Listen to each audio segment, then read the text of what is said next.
How to get a tax lien removed from a property. In this video, I'm going to show you step by step on how to remove a tax lien from a property, whether it's income tax lien, property tax lien, any kind of taxes owed, maybe a special assessment lien that's from the government, what have you.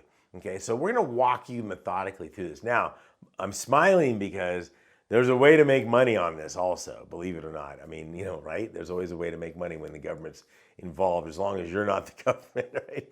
So in this video, I'm going to show you how all of that works, but stick around. I'm going to show you how to profit from this, literally to the point where you can provide financial independence and quit your job if that's what you want to do. Call in sick, I don't know, whatever you want to do. Thumbs up if you like this. Thumbs up if you don't. Subscribe.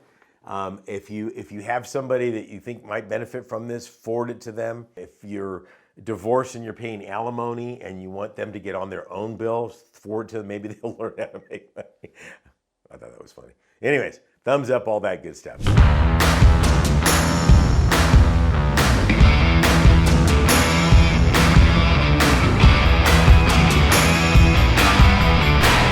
First of all, we need to identify what kind of a tax lien it is. Is it a property tax lien?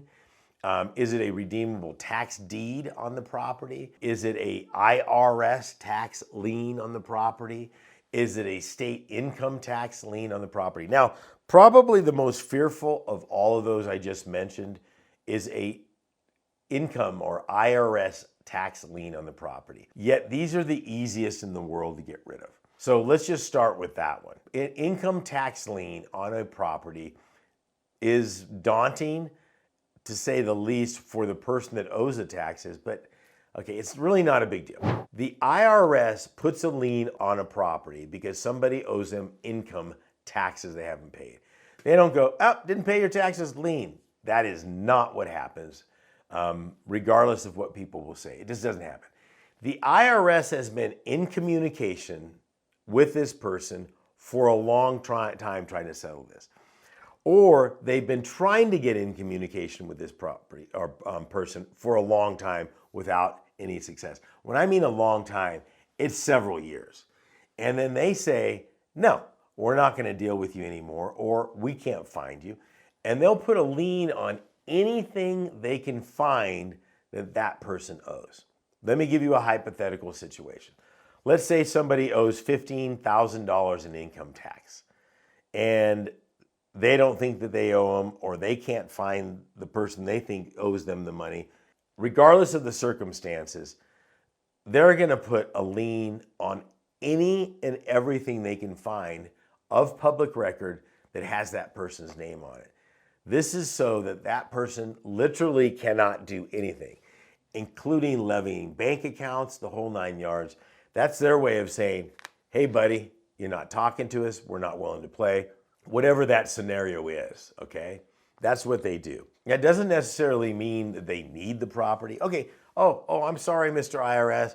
I'm going to go in and pay you. So that person pays the income tax lien, IRS income tax lien on that's $15,000. The IRS doesn't go, thank you. Okay, now remove all the liens. They just go, thank you. So it's up to the individual to actually take and remove those liens on the deal. It's not a big deal to do it, but the IRS ain't gonna do it. Not all the time, but sometimes you see IRS liens on properties that are no longer, they're vacant. Okay, they're no longer valid. One of the first things I always teach people to do, when you see an IRS lien, is it still an active lien? Meaning, do the people still owe the money? There's a challenge with that. In the past 15 years, the IRS have been extremely difficult to communicate with. CPAs have a special email that they use to communicate with the IRS and a special phone number. Let's start with the email. Emails right now at the date of this recording aren't being returned for 4 to 6 weeks. You heard that, okay? And they have an 800 number that tax advisors and what have you can access when they're negotiating with the IRS. That typically takes them 2 to 3 hours to even answer. So a lot of CPA firms will push that button, call it up, put it on speakerphone, and it just sits there and broadcasts the music or whatever until somebody picks it up and they run over and grab it. I'm not kidding. Okay, this is how that works. So the IRS isn't exactly a SpaceX. a real well-greased entrepreneurial machine. It is a government agency that's bloated and just bureaucratic. Like, just look up bureaucracy and you'll see the IRS image next to it. The second thing is, if I'm buying a tax lien or a tax deed on a property and there's an IRS lien, all I want to know is, have they been notified? And if they've been notified, they have 120 days from notification to the time at 121st day their position is no longer valid. It doesn't matter to me. The one that I fear the most is a state franchise tax board, like in California.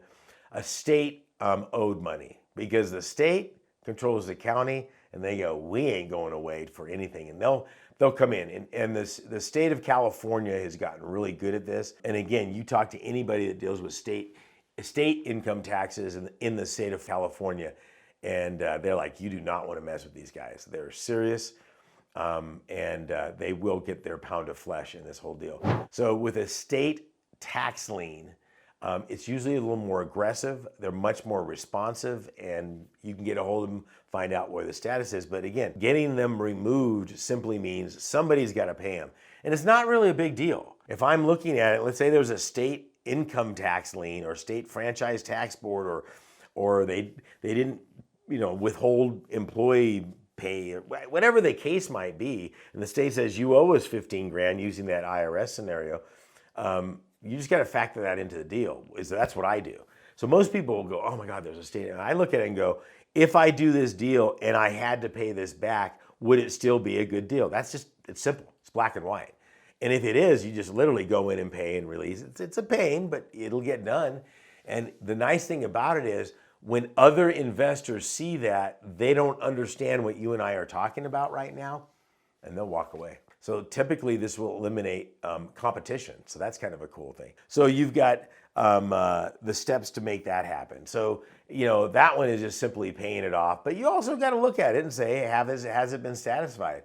And again, like the IRS, if it has been satisfied, they're not going to come in there and take it off. That's up to that individual to hire somebody to clear or clean title on that, uncloud the title, so to speak, on that particular piece of property. So keep that in mind. Property tax liens, if I'm looking at a property and they haven't paid property taxes on the property, there is no ambiguity. I've said this in other videos. The county controls the property. If you do not pay the property taxes on that property, the county will not release clear title to anyone, period. So again, it's just a factor of understanding how much is owed and will the deal still be good if I have a tax lien on the property. So in other words, let's say there's $5,000 or $6,000 in taxes. And why they would owe taxes on the property, I don't know. It doesn't really matter. I do a lot of land deals, as some of you know, and I'll go in there, and builders, they just, they're not paying taxes because they're not doing anything with the property. That could be it. They're going to take it out of the backside, or they negotiate with the county because they're doing improvements and the property tax value of the property is going to go up. There can be a number of different reasons why somebody wouldn't be paying the property taxes on the property, but there is no trick, there is no sleight of hand when it comes to property taxes on a property anywhere in the country. You will not eliminate those unless they're paid, period. The challenge when you're looking at a tax deed on a property that has a redemption, typically it's going to be a lot higher. So let's say they owe $10,000 in back taxes, they bring it to sale, somebody comes in there, they've got some really good education from some smart people out there, okay? Thumbs up if you like this and all that good stuff, right? And they bid it up to $50,000.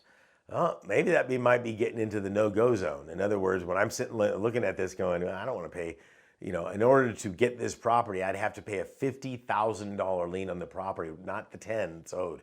Because somebody bid it up to 50 plus a substantial penalty on it. So there's a number of different things out there. Kind of cut and dry on this, but between IRS liens and state tax liens, there's a little bit of wiggle room on there. Property tax liens, there ain't.